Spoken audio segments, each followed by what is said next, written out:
My hands were shaking not from fear, but from a cold, sharp clarity. I didn't cry. I didn't even breathe. I just opened my family group chat, the PDF with the red banner attached. I typed, "What is this? This is a foreclosure notice," and watched the read receipts pop up.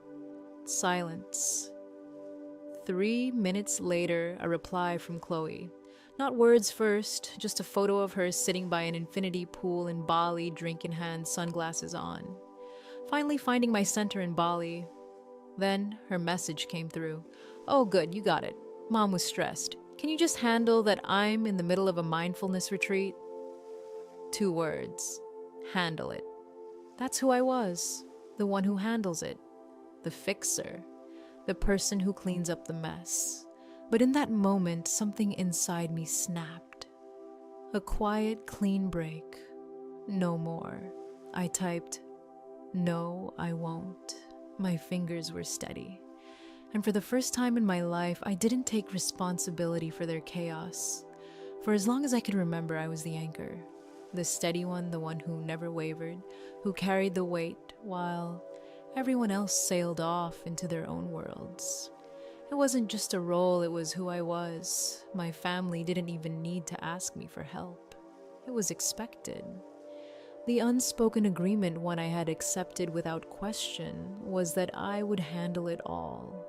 Every crisis, every argument, every financial mess. I was the fixer. It didn't matter how much I had on my plate. It didn't matter how tired I was, how much I was drowning in my own life. When they needed something, I was there. No questions asked. And somehow I kept telling myself that this was what family was. But deep down, I was starting to feel the cracks. They didn't see it. None of them did. My mother was always the facade manager, the one who made sure everything looked perfect on the outside, even if it was falling apart on the inside. She taught me to be strong, to keep everything in order. But she never asked me how I was doing.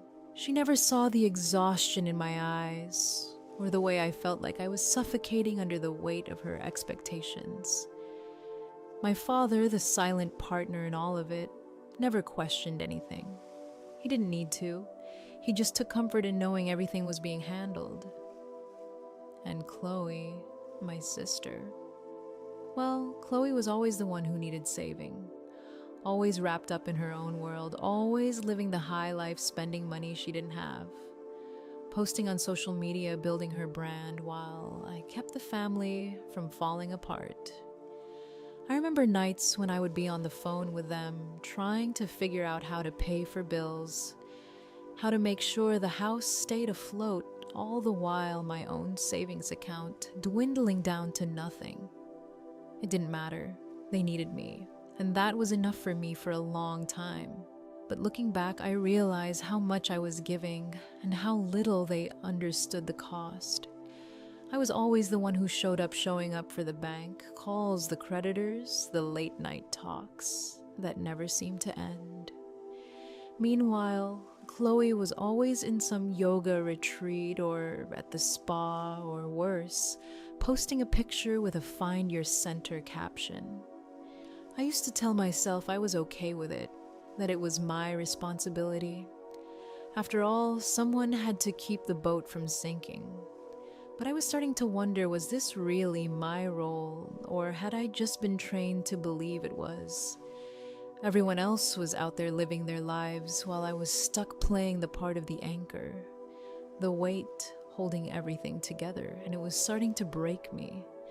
I always believed that my family's struggles were just temporary, that somehow we were just going through a rough patch and that it would all get better.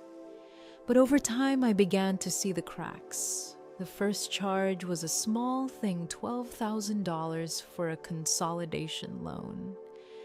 My mother had assured me it was nothing to worry about, just a little extra security for the house. She had a way of speaking that made everything sound so calm, so reasonable, even when I had a gnawing feeling deep inside. "It's just paper," she had said. "Just a formality. Your father and I are just consolidating our debts. The bank just needs a little more security. I was 26, desperate to please her, desperate for her approval. So I signed. I didn't know much about finances, but I trusted my mom. I didn't realize at the time that consolidating debt was a lie. The truth was, the money was already spent. 2 weeks later, I saw the charge. $12,000, and that was just the beginning. Then came another bill, $900 a month for a luxury SUV. She has to have the right image, my mother explained, as if it made perfect sense. Chloe, my sister needed the image, needed the branding to go with her wellness influencer business. It was all about the aesthetic, the polished look, the life she was selling online. And that's when I realized I wasn't just paying for their lives. I was paying for the illusion they were creating. The fresh coat of paint on the house, the new luxury SUV, the expensive yoga retreats, the aesthetic, the illusion that we were wealthy, that we were living the dream. Meanwhile, I was sinking deeper into financial ruin. I watched my savings disappear, all to keep this facade intact. The whole thing felt like a game I wasn't even allowed to play. Every time I asked about the bills, every time I questioned what was going on, my mother would have an answer. A soft explanation, a dismissive wave. Don't worry about it. We've got it under control. The more I looked, the more I realized I was the one holding it all up. And no one seemed to care. No one but me seemed to notice that I was paying for everything. It was Chloe's new business venture. It was her SUV, her lifestyle, her brand that kept growing, but it was all built on my back. Meanwhile, I was left with nothing but a growing sense of dread. I started to resent them, the endless cycle of lies, the secrecy, the avoidance. It was like I was in a house of mirrors. Everyone else was reflected as successful, well off, living the dream, but I was the one paying the price. I had always been the one to fix things, to clean up the mess, to make sure the world saw a perfect family. But now I was seeing the cracks in the mirror, and I couldn't ignore them anymore. I wasn't just paying their bills. I was paying for the right to exist in the family. My worth wasn't tied to who I was, it was tied to what I did. I was the family's emotional and financial caretaker, the one who cleaned up after their mess. I wasn't loved for who I was. I was loved for my ability to make everything look okay, to smooth things over, to keep the ship afloat. It wasn't until Leo, my boyfriend, pointed it out that the truth hit me. One night, after I had vented to him, for what felt like the 1,000th time, he just looked at me and said, "Olivia, you're not their daughter. You're their parentified child." He explained what that meant, that I wasn't being raised. I was being utilized. My entire life I had been groomed to take care of them. My stability, my calm wasn't something I was born with. It was something they had trained me to provide to make up for their dysfunction. They didn't love me for who I was. They loved me for what I did for them. And hearing those words, it was like a switch flipped. For the first time, I understood. They weren't just asking me to help. They were using me. They had been using me all along to maintain their fantasy. The whole time I had been their emotional and financial cushion, the one who made sure they didn't have to face the reality of their own choices. And all this time, I had been convinced that this was love, that this was what family meant. But I was wrong. I had been paying for their love, paying to belong. And in that moment, I realized I didn't need to belong to them anymore. I stared at Chloe's message for what felt like an eternity, the words flashing on my screen, still glowing in the silence. "Can you just handle that? she had written.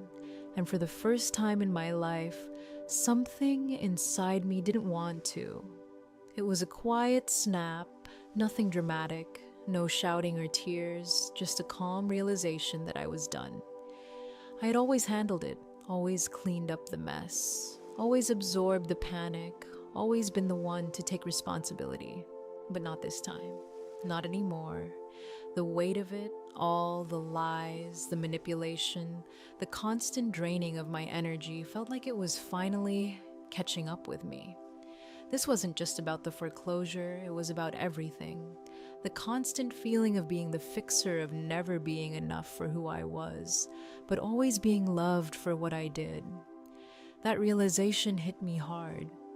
I had spent my entire life thinking that this was what family was, that I had to sacrifice myself, my future, my peace to keep everyone else from falling apart. But the truth was, I had been sacrificing myself to keep an illusion intact. They didn't love me for who I was. They loved me for what I did for them. I wasn't a daughter. I wasn't a sister. I was just a tool to fix their problems, to keep their facade standing. And as I stared at that message, I realized something had changed inside me. My first instinct, the one I had always followed, was to go into action.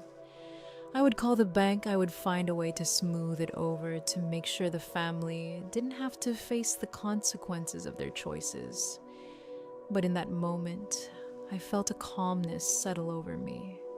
It wasn't even defiance. It was something deeper, something like clarity. I typed 4 words back. No, I won't. It was so simple, so quiet, but the weight of those words felt like a declaration. The decision was made. I wouldn't fix this. I wouldn't be the one to absorb their mess anymore. I wouldn't be the one to make everything okay, to take on their burden while they lived their lives as if nothing was wrong. I felt my heart race, not out of fear, but from something else, something like liberation.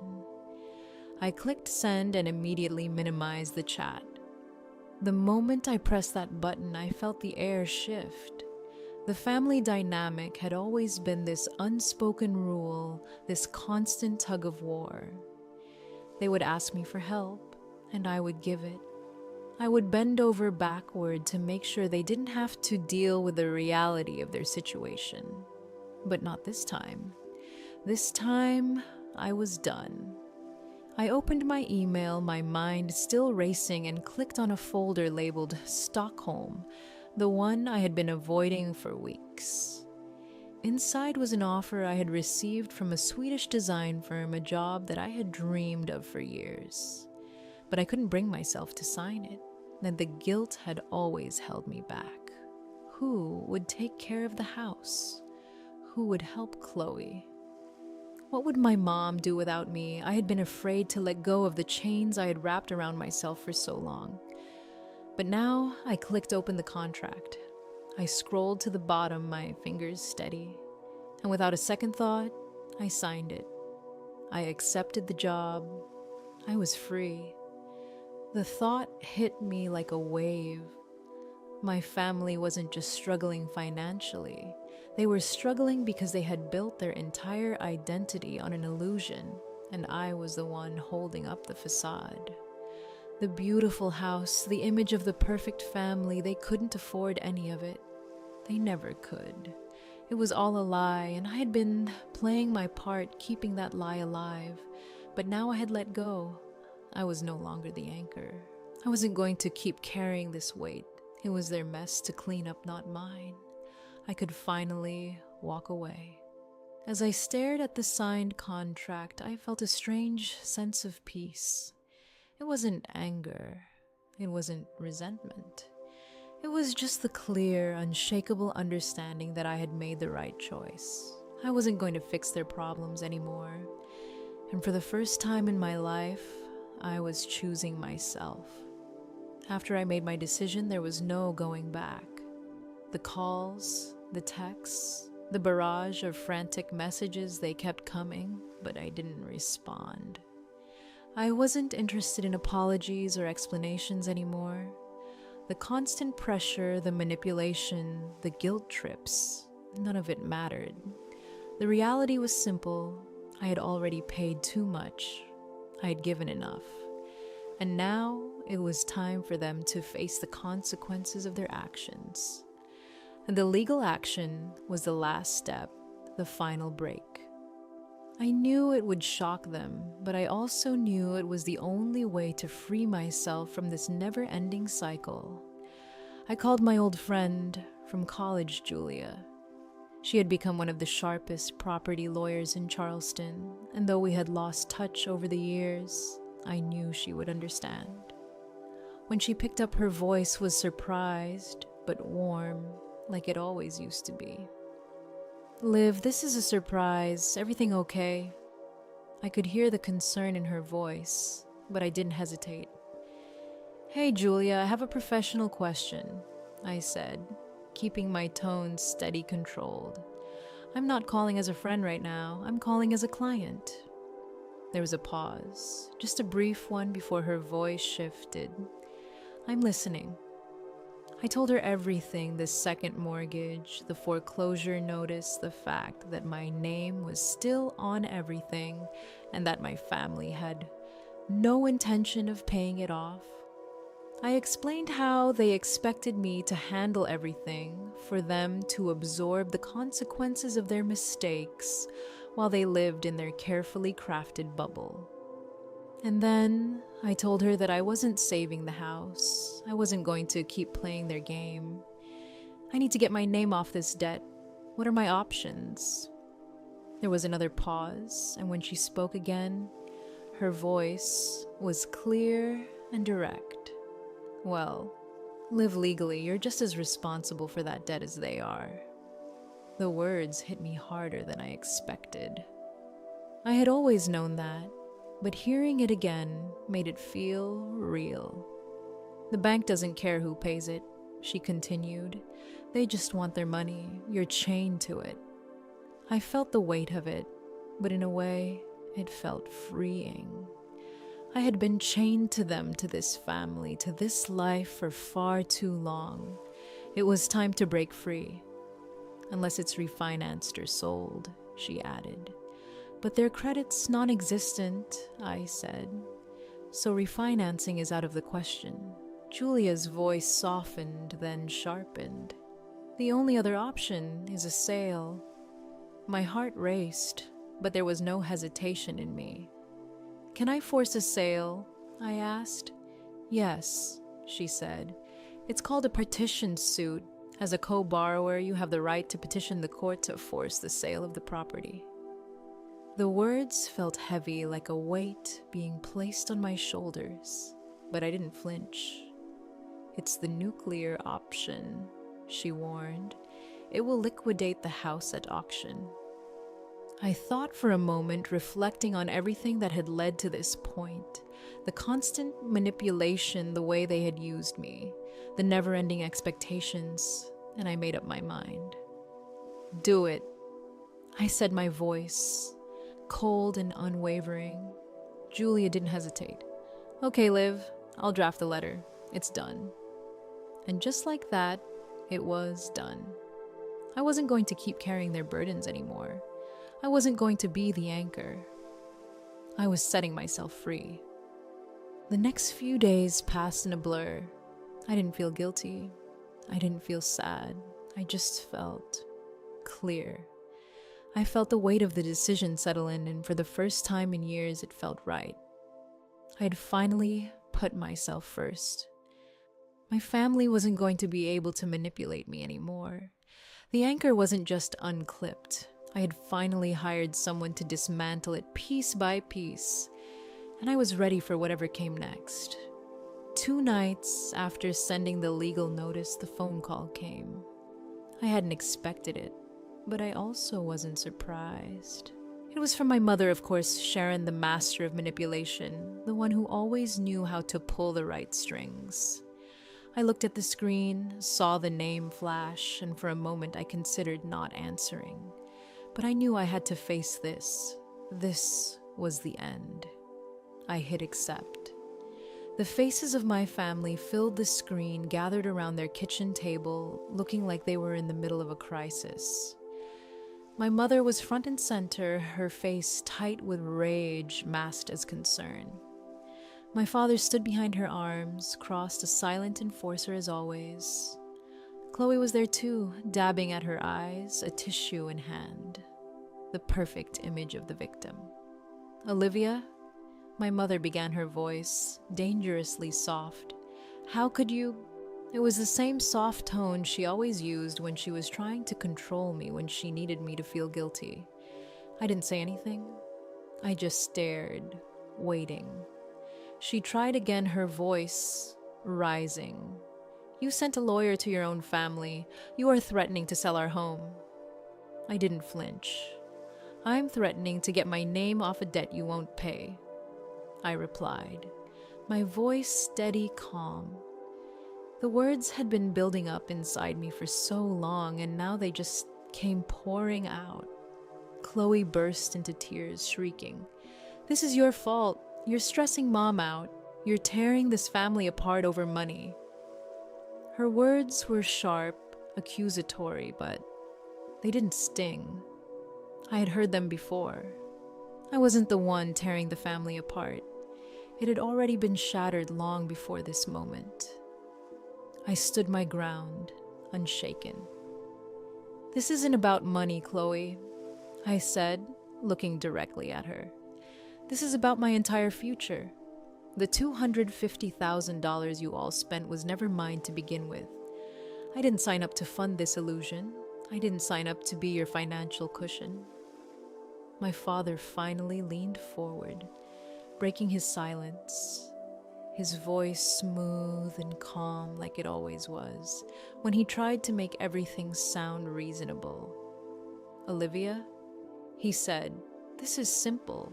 You're successful. You have this new job in Europe. You just go to your bank, you take out a personal loan for $250,000 and you pay this off.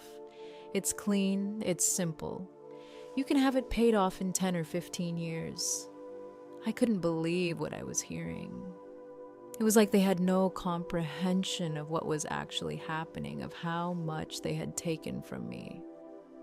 "You want me to take on $250,000 in debt for a house I will never live in, for a life I never wanted?"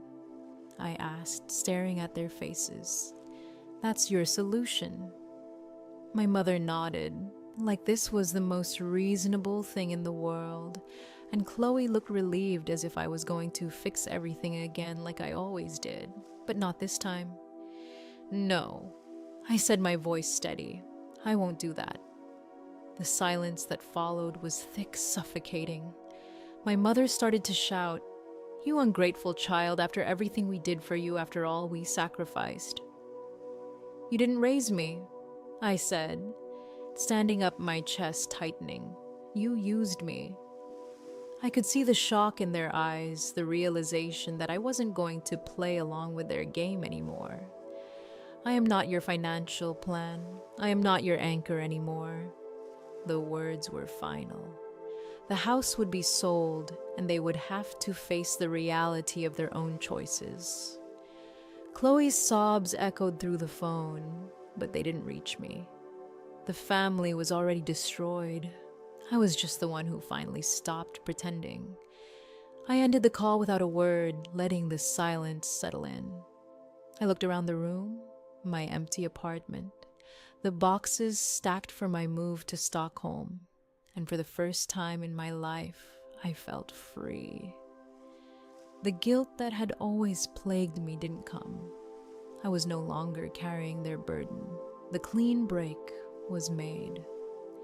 6 months had passed since the legal battles, since the day I had forced the sale of the house and walked away from everything. Now, here I was, sitting in my minimalist apartment in Stockholm, the clean lines and stark white walls, a far cry from the decaying grandeur of Charleston. Outside my window, a soft snow was falling, dusting the cobblestones and the silent, frozen canal below. It was a peaceful stillness, the kind I had never experienced before. For the first time in my life, there was no noise, no constant ringing of my phone, no demands, no guilt weighing me down. I had finally stepped out of the storm. I had traded the humidity of the South, the suffocating air of old family expectations, for the calm, cool air of a new beginning. Everything felt different now. I had spent so many years being the anchor, the one who held everything together, even when it was falling apart. I had been the support beam holding up a crumbling house, a broken family, and an illusion that was never mine to carry. But here in this quiet apartment in a foreign city, I was free from all of it. I was no longer tied to their mistakes, their debts, their need for me to be their savior. I was just me, and that was enough. I thought about the day I signed the contract with the design firm in Stockholm, the day I let go of the guilt and the weight that had been holding me down for so long. I had been so afraid to sign it, so afraid that if I left, I would be abandoning them, that I would be letting them drown. But the truth was, they had already drowned themselves, and I had to stop sinking with them. I had to stop pretending that I could fix something that was broken beyond repair. Now every day I woke up in a place that felt like mine. The silence wasn't suffocating, it was comforting. I had my own space, my own life, my own peace. There was no more pretending, no more playing a role that wasn't mine. I wasn't the anchor anymore. I was a sail, and I was finally allowing myself to drift in the direction I wanted to go. It was a strange feeling, this peace. For so many years, I had been running on empty, trying to keep the family ship afloat, trying to maintain an image that wasn't real. But now I realized how much I had lost in the process. My sense of self had been buried under their needs, their demands, their expectations. But here in this quiet city, I was reclaiming it. I wasn't just living for them anymore. I was living for me. And that for the first time felt like enough. I wasn't alone. I wasn't broken. I was whole. I finally belonged to myself. Belonging is something we all crave. We want to feel like we are part of something, part of a family, part of a community. But what happens when that belonging feels like a burden? What happens when it takes more from you than it gives back? For so long, I thought belonging meant staying tethered to people, to places, to expectations that weren't mine. I thought I had to sacrifice who I was in order to be loved to fit in. But I've learned that real belonging isn't about paying a price or performing for others or keeping a facade intact. It's about being true to yourself, about choosing your own peace, about understanding that you are enough, just as you are. You don't have to earn love, and you don't have to carry the weight of others' expectations. Real belonging starts from within. It's about claiming your space, your worth, your right to exist in the world as you are. You don't need to justify your existence to anyone. And if you're out there feeling like I did, like you're only valued for what you do for others, I need you to hear this.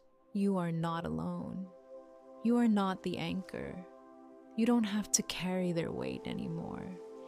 You deserve to be free to live for yourself, to choose your own path.